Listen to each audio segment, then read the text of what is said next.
I welcome you all to our second episode about the utilities of rational emotive behavior therapy. Today also we have our guest speaker Dr. Anand Nadkarni sir. Welcome sir. Sir, how have you used REBT in this all areas in your OPD practice sir? At IPH, we all work as a team, as you are a part of that team. We get an opportunity to practice REBT with clients having a lot of disorders. So, right from people suffering from, say, schizophrenia, which is a serious mental disorder, after the symptom control, or if there is a case of, say, anxiety, depression, and now with adequate pharmacotherapy, the mood is quite regulated and it's time for counseling.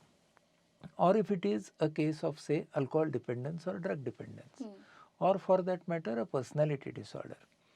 Now, if you look at this whole continuum of serious mental health problems or disorders, pharmacotherapy has its own limitations, and pharmacotherapy has its own strengths.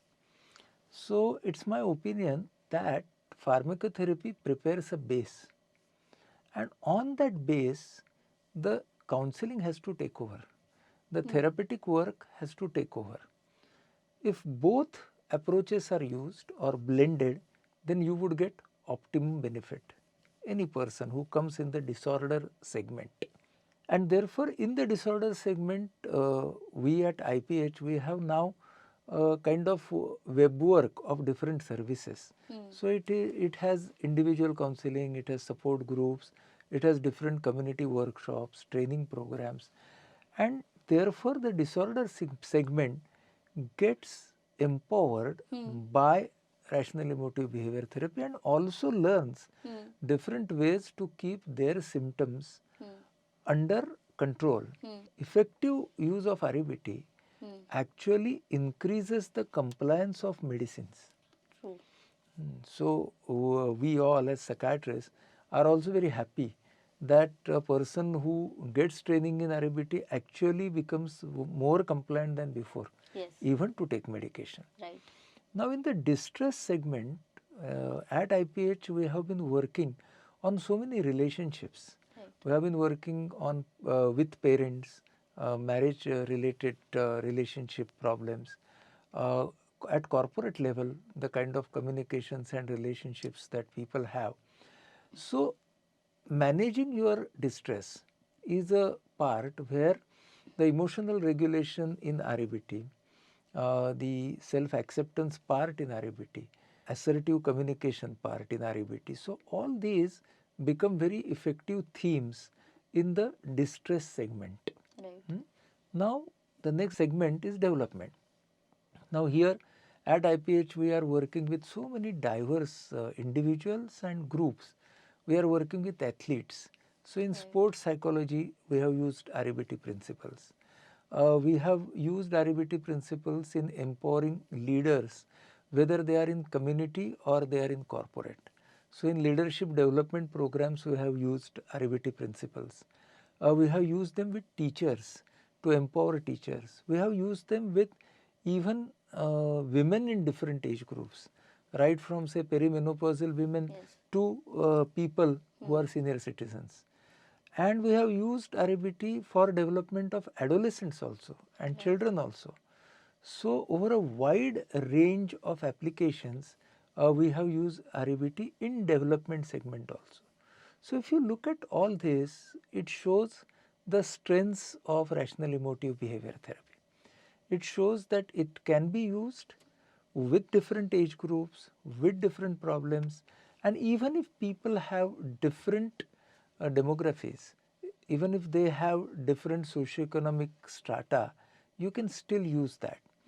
And these are creative challenges that if you have, say, people who do not know or understand English and you have to work with them in their local language, then you have to convert all the principles into local language. Here, what I found in my personal experience is that many of our Eastern thoughts, especially our poet saints of Maharashtra, what they are talking about, echoes the REBT thought. And that is where I personally started merging these two things Yes. and found that it works very well with certain groups of people. So suiting that REBT, the western part of REBT, to our culture has been a very interesting challenge, a creative challenge for all of us. But it also shows that REBT can be molded in different cultures. The whole concept of counseling is all about self awareness and bringing insight about how you would like to see the particular situation, the challenging situation that you are facing. As a psychiatrist, you are giving medication. As psychologists and counselor, they are giving inputs of say REBT to the client.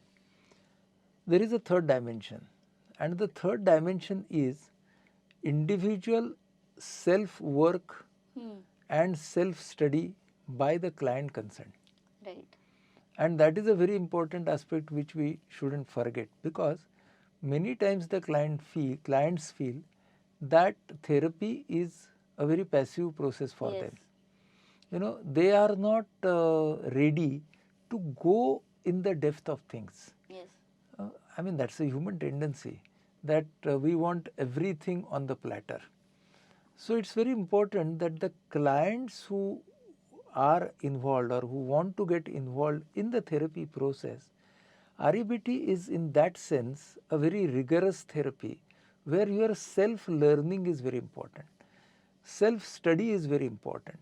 And being in that process for a long time is very important. Generally, we have seen this as a trend that when people are in distress or they have acute symptoms of a disorder, they will come to you and me, they will take medication, they will do the courses that IPH has to offer, they will come for individual counseling to one of our team members, they will read, everything they will do.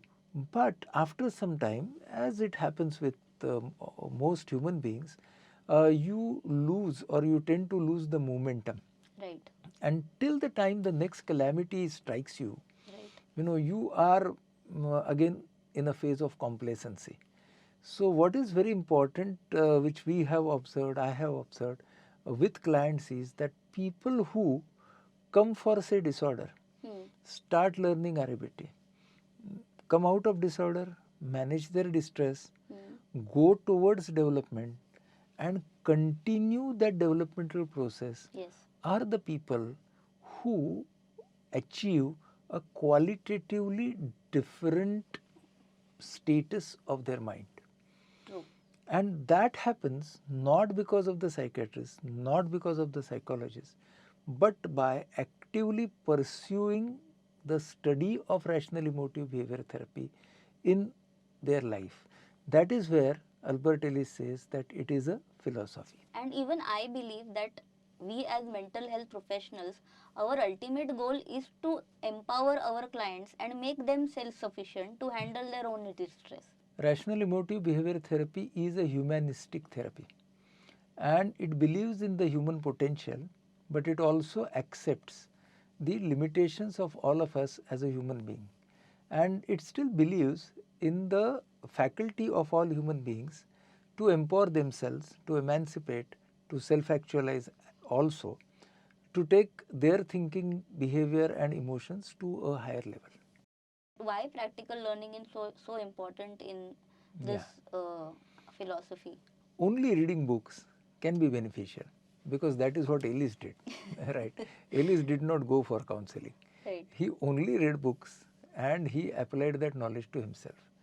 But Albert Ellis is very unique. Most of us require learning through different modes. And unless we get learning through different modes, the learning process doesn't become multidimensional for us. Now we have many references or material of REBT available that can be read, that can be seen, and it can be also heard. And then you add to it the human touch, you know, as a part of individual therapy or a group therapy. Then it kind of makes your entire learning format multidimensional. Add to that your self-discipline, add to that your experimentation, and then it becomes more or less complete. So that is something which is very important to understand. So books have a place, everything has a place. Also we need to understand that different people can have different leanings. Right. So it's very important to choose your study material. Your urge to study is important. Material will come. I'll tell you one more thing. Reading REBT books does not remain the only source. If you learn the principles and you are watching any movie, Right. you can make it into a revision of rational emotive behavior therapy. If you are reading any book, Right. you can still look at it from that point of view.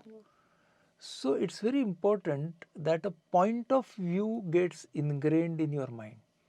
Then there is no separate study material. Then whatever you read, whatever you see, whatever you experience becomes your study material. So from a specific study material, we have to generalize the material and then you realize that everything is a material. Right. But till we go to that point, it's important to start with specific material. Thank you, sir, for your helpful insight. And we are very happy that you have shared your experiences and knowledge about REBT. At IPH, we have a range of workshops and various kind of programs for learning the principles of rational emotive behavior therapy, either for self-development, distress management, or even for professionals. If you want to know more details, kindly see our description box. Thank you, everybody.